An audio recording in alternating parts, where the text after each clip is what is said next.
Olá galera, no vídeo de hoje eu vou jogar 20 isqueiro numa fogueira. Eles não tá muito cheios não, mas mesmo assim acho que o efeito é legal. Deixa eu jogar eles aqui. Vai, pode jogar. Corre.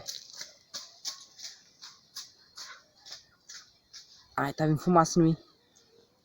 Lembrando, gente, eu tô numa distância segura. Só que eu ainda tô com medo. Se vocês quiserem ver o vídeo de como eu montei essa fogueira, ó, estourando, tá aí no canal. Deixa eu dar um zoom. Ó. Vai demorar um tiquinho, hein? No próximo vídeo eu vou Ó, mostrar como faz um foguete caseiro de bambu. Não tá no efeito muito legal porque tá sem gás.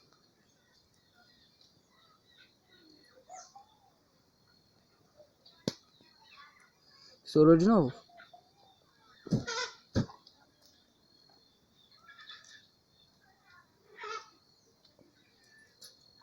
Se vocês gostam de curiosidades, reviews, tutoriais, aqui no canal tem tudo isso e muito mais. Aqui no canal tem várias coisas, tudo que eu gosto de fazer eu mostro no canal e tento fazer isso de uma coisa mais divertida, resumida. Então se vocês gostam, todo dia eu lanço vídeo mais ou menos ou na hora do almoço ou 6 horas da tarde. Essa é a minha hora de postar vídeos. Eu sei que esse vídeo tá chato, mas no canal tem mais vídeos legais.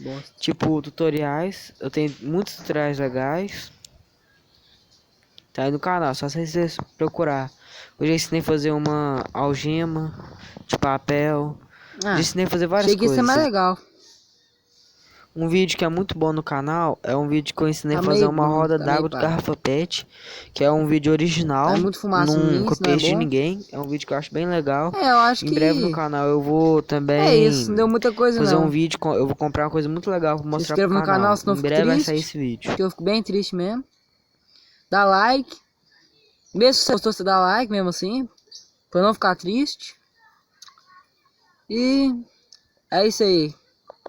Até o próximo vídeo. Tchau pra vocês. Não sei se dá pra vocês verem, mas ele está borbulhando, ele está tudo derretido. Olha.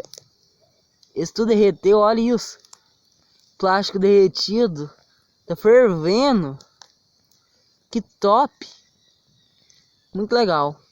Recomendo. Quer dizer, não faça isso em casa. Isso é perigoso. Eu tomei muito cuidado, vocês viram, né?